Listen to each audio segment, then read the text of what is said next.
नमस्कार दोस्तों, स्वागत है आपका हमारे चैनल पर। सुमन और कविता को उनकी भाभी दिल में बड़ी नफरत से इतना स्वागत कर रही थी कि दोनों को उसकी बातें सुनकर आंसू बहाने के अलावा और कोई रास्ता नहीं था। दीदी, आप लोग यहाँ से अपनी माँ से मिलने आई है ना, तो उनसे मिलिए और फिर अपने काम से काम रखिए। बिना मतलब मेरे काम में पड़ने की ज़रूरत नहीं। आखिर बर्दाश्त की भी हद होती है। मैं भी आप लोगों की ही उम्र की हूँ। मुझ में भी आपके जितनी समझ है। मुझे मेरे काम में दखल अंदाजी पसंद नहीं। सुमन और कविता की भाभी मुंह तोड़कर जवाब दिया। अपनी ही भाभी की बात सुनकर सुमन और कविता चुप रह गई। आखिर बोलती भी क्या? भाभी तो सीधे मुंह बात भी नहीं करती थी। दोनों बहनों ने भाई सूरज की तरफ देखा, इस उम्मीद के साथ कि भाई तो कुछ बोलेगा भाभी को, लेकिन वो तो नजरें झुकाए चुपचाप बैठा हुआ था। दोनों बहनें बेइज्जती का घूंट पीकर रह गई। आखिर जानती थी कि अगर वो कुछ बोलेंगी तो बाद में भाभी माँ का जीना हराम कर देगी। आज साल भर बाद दोनों बहनें अपने मायके आई थी, पर मायके में इतना कुछ बदल चुका है, ये उनकी सोच से भी बाहर था। जिस घर में कभी माँ बाप की चलती थी, आज वहाँ बहू का सिक्का बोल रहा था। आखिर भाई इतना चुप कैसे हो गया? वो तो माँ के खिलाफ कुछ भी नहीं सुन सकता था। मायके में बेटियों का ऐसा स्वागत होगा, इसका अंदाजा उनको बिल्कुल नहीं था। ये तो तय है कि किसी इंसान के जाने के बाद बदलाव होता है, पर पिताजी के जाने के बाद ऐसा क्या हुआ जो घर का माहौल इतना ज़्यादा बदल गया? पिताजी के सामने तो भाभी कुछ कह नहीं पाती थी, पर अब इतनी हिम्मत कहाँ से आ गई भाभी में? अभी और भाई की शादी पिछले साल ही हुई थी। छोटे भाई की शादी में ही दोनों बहनें मायके आई थी। तब घर में सब कुछ ठीक ही था। जब भी सुमन और कविता ससुराल से आती थी तो उनका स्वागत बड़े अच्छे से होता था। माँ और भाभी उनकी मनपसंद चीज़ें बनाकर रखती थी। पिताजी शाम को बाजार से आते समय कुछ न कुछ जरूर लेकर आते थे। जानते थे कि बेटियों को बाजार की चीज़ें बहुत पसंद है, और सिर्फ ऐसा ही नहीं कि सिर्फ बेटी के लिए लेकर आए हो, साथ में बहू के लिए भी उसकी पसंद की चीज़ जरूर लेकर आते थे। लेकिन पिछले साल पिता की अचानक मौत हो गई। उसके बाद बेटियां सिर्फ एक बार मायके आई थी, उसके बाद अब आई है। बच्चों की पढ़ाई, घर की जिम्मेदारी के चलते आना नहीं हो पाया था। अब जब यहाँ आई तो यहाँ का माहौल तो पूरा ही बदल चुका था। कल से देख रही थी कि माँ चुप हो चुकी थी, अब ज़्यादा कुछ बोलती नहीं थी। साड़ियाँ भी कितनी घिस चुकी थी, उन्हीं को पहने जा रही थी। माँ कभी भी बिना प्रेस की साड़ियाँ नहीं पहनती थी। उनकी साड़ियाँ इतनी घिसी हुई भी कभी नहीं होती थी, पर आज उन्हें इस तरह की साड़ी में देखकर बेटियों को बहुत दुख हुआ। सुमन और कविता से रहा नहीं गया तो जबरदस्ती माँ के लिए साड़ी निकालने के लिए उनका बक्सा खोला तो देखकर दंग रह गई। जो बक्सा साड़ियों से भरा होता था, उस बक्से में अब कुछ घिसी पिटी साड़ियाँ रखी हुई थी। ये देखकर सुमन ने माँ से ही पूछ लिया, माँ, आपकी सारी साड़ियाँ कहाँ गई? नए कपड़े क्यों नहीं पहनती आप? बेटा, तेरे पिताजी के जाने के बाद मन नहीं करता, वो साड़ियाँ मैं पहनती नहीं, इसीलिए मैंने वो साड़ियाँ लेन देन में निकाल दी थी। पर उसमें तो कई सारी साड़ी पहनी हुई थी। हाँ, मैंने फिर भी निकाल कर दे दी। उसके आगे दोनों बेटियाँ कुछ कह नहीं पाई।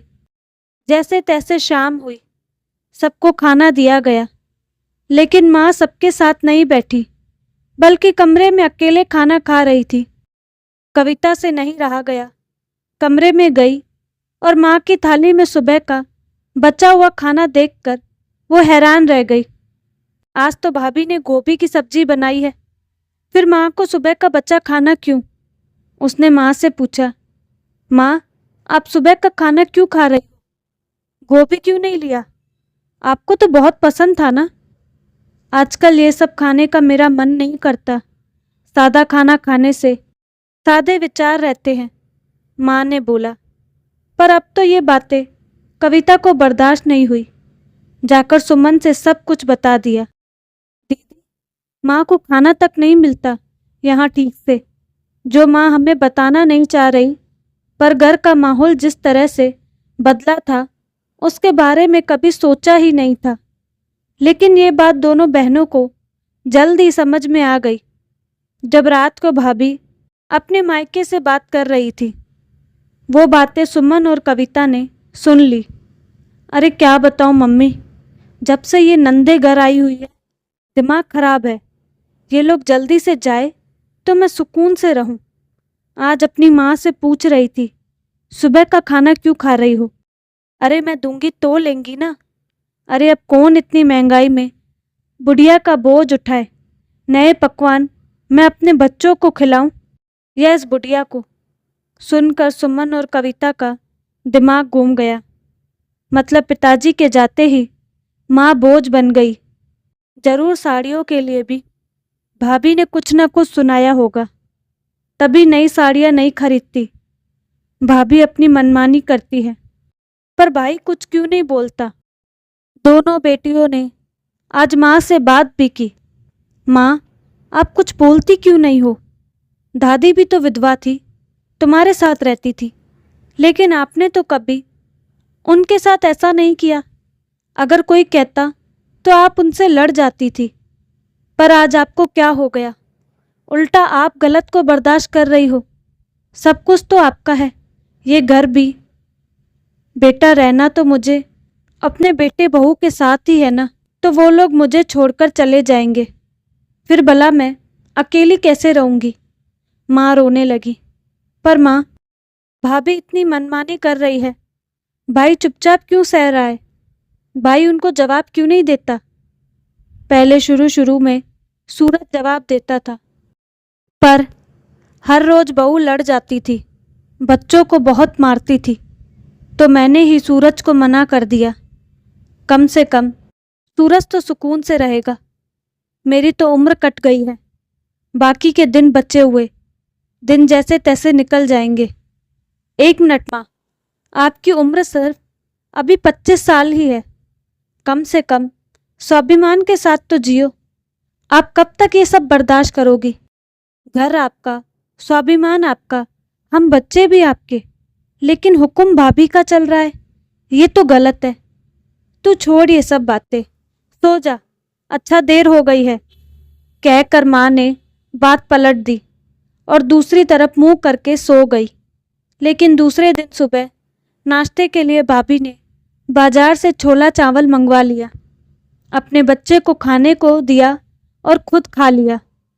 कविता ने बोला, भाभी भूख लगी है, कुछ खाना मंगा लूं? भाभी हाथ पटकते हुए चिल्लाई, इतना पैसा नहीं है मेरे पास कि सबको 4 टाइम का खिला सकूं। दीदी, आप लोगों को आना है इस घर में तो शांतिपूर्वक आइए, बेवजह मेरे खर्च ना बढ़ाया करिए। 1 दिन तक तो मैं रख पाऊंगी, इससे ज़्यादा नहीं। आपकी माँ का बोझ उठा रही हूँ, यही क्या कम है? अगर आपको ज़्यादा माँ की चिंता है, अपनी माँ को खिलाने पिलाने ओढ़ने पहनाने का, तो अपने साथ ही ले जाइए। पर मुझे माफ़ करिए, ऐसे ही करना है तो इस घर में आने की ज़रूरत नहीं, और ना ही मुझे सिखाने की ज़रूरत है कि मुझको कैसे रहना है। भाभी की बात सुनकर दोनों नंदों को गुस्सा आ गया। ठीक है भाभी, हम जा रहे हैं। पापा के साथ साथ इस घर के लोगों का स्वाभिमान भी खत्म हो चुका है। मुझे नहीं पता था कि पापा के बाद हमारा मायका भी खत्म हो गया। सुमन, कविता, कहाँ जा रही हो? अचानक से सूरज की माँ बोल पड़ी। ये सुनकर सूरज की पत्नी बोली, जाती है तो जाने दीजिए, मायके आकर कोई एहसान नहीं करती ये दोनों। और आपको इसे रोकने की कोई ज़रूरत नहीं। आप भी जाइए, इनके साथ जाना है तो। चुप कर बहू, बहुत ज़्यादा बोल रही हो तुम। तू कौन है मुझ पर हुक्म चलाने वाली? मैं चुपचाप बर्दाश्त करती हूँ तो इसका मतलब यह नहीं कि मुझे बोलना नहीं आता। मैं अपने घर में शांति रखने के लिए चुप रहती हूँ। खबरदार, जो मेरी बेटियों को कुछ भी कहा तो। अच्छा, आज तो बेटियों को देखकर जुबान खुल गई। बुढ़िया की सारी जिम्मेदारी हम निभाए और यहाँ बेटी के लिए जुबान खुल रही है। भूलो मत, आप हमारे साथ रहती हो। बहू ने बेशर्मी से कहा। भूल गई हो क्या? बहू बोली। नहीं भूली हूँ मैं, कुछ भी नहीं भूली हूँ। पर बहू तू भूल गई है, ये घर मेरा है और मैं तुम्हारे साथ नहीं, तुम मेरे साथ रहती हो। चाहे तो आज तुम्हें घर से निकाल सकती हूँ। अच्छा, तो फिर रहेंगी किसके साथ? बताओ मुझे, कौन उठाएगा आपकी जिम्मेदारी? मेरी जिम्मेदारी मैं खुद उठा सकती हूँ, मुझे तेरी ज़रूरत नहीं। अपने स्वाभिमान को मारकर मैंने बहुत जी लिया। तुझे जाना है तो तू शौक से जा सकती है। आज सास की बात सुनकर सूरज की पत्नी के होश उड़ गए। आप खड़े खड़े क्या सुन रहे हो?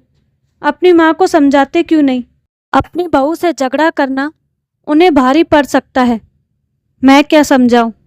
जब मैं तुम्हें नहीं समझा पाया तो अपनी माँ को क्यों समझाऊं? वैसे माँ सही कह रही है, वो आज हमें इस घर से निकाल सकती है। उनके पास इसका पूरा हक है। कानूनी रूप से ये घर उनके नाम है। हमें अपने घर से निकाल सकती है और कल को प्रॉपर्टी अपनी बेटी के नाम भी कर सकती हैं। अब ये तुम पर निर्भर करता है कि तुम्हें किराए के घर में रहना है या नहीं। मैंने तुम्हें बता दिया, अब तुम देख लो कि झगड़ा करना किसको भारी पड़ेगा। कहते हुए सूरज ने भी हाथ खड़े कर दिए। इसके आगे बहू कुछ कह नहीं पाई और सभी से माफ़ी मांगने लगी, क्योंकि यहाँ से जाने के बाद किराए के घर पर वो रहना नहीं चाहती थी। तो दोस्तों, आपको कहानी कैसी लगी? अपनी राय कमेंट बॉक्स में ज़रूर दें और साथ ही हमारे चैनल को लाइक, शेयर और सब्सक्राइब करना ना भूलें। धन्यवाद।